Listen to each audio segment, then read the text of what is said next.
आघात मिला हो जब अपनों से, प्रतिहात भला से क्या करना, दुश्मनी की चाह नहीं हो, मित्रता की अभिलाषा अमृत हो, हम अतीत लिखे माधव, मृत्यु के गीत लिखे माधव। कृष्ण कहते हैं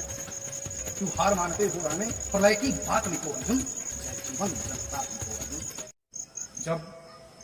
अर्जुन को मोह हुआ तो उसने कृष्ण से कहा आघात मिला हो जब अपनों से, प्रतिहात भला से क्या करना,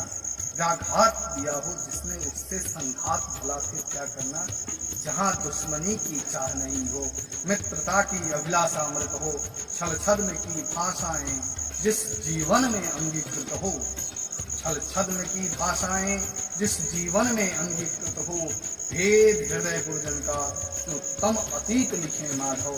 मृत्यु के गीत लिखे माधव, मृत्यु के गीत लिखे माधव। तब कृष्ण कहते हैं कि क्यों हार मानते हो रण में,